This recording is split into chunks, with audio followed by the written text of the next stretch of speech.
Sige po, patuloy po natin palagpakan ng ating Diyos na buhay. Father God, sa pangalan po na iyong anak, ng aming Panginoong Jesucristo, kami po ay nagpapasalamat po Diyos sa katagumpayan po ng gawain ito. Salamat po Lord sa lahat ng mga anak na ginamit Panginoon sa programa ito Panginoon. Salamat din Lord sa buhay ng bawat isang naririto Panginoon na inuna kapuukan. At Lord, higit sa lahat, salamat Panginoon sa iyong mga salita na naiyayag sa aming kalagitnaan. Salamat Panginoon sa pagpapala na inyo pong ipinaabot sa bawat isa sa amin, O God. Lord God, higit sa lahat, salamat po sa anak na iyong ginamit Panginoon na maghayag po na yung mensahe sa buhay po ni Pastora Dayan, Panginoon.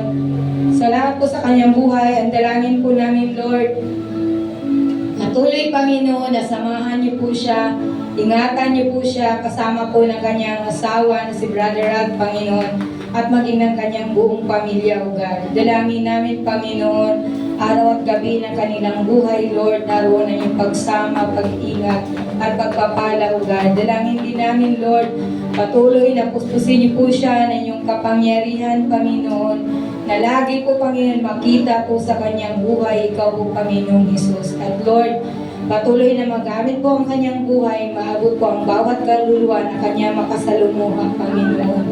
Makatanggap po ng papapala ng kaligtasan mula sa inyo. At Lord God, dalangin din namin, Panginoon, na sa buong linggo, samahan niyo rin po kami pagtagumpayin, O God. Dahil alam namin, Panginoon, na kung hindi mo kami sasamahan, wala pong mangyayari sa aming buhay, O Lord. Kaya Lord, dalangin namin, pangunahan at maghari ka po sa buhay ng bawat isa sa amin.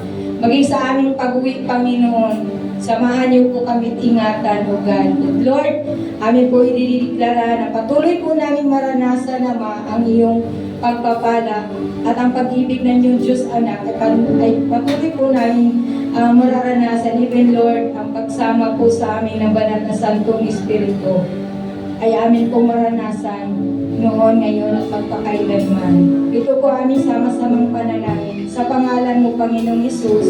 Amen. Amen. God bless us all po. Reminder sa mga workers,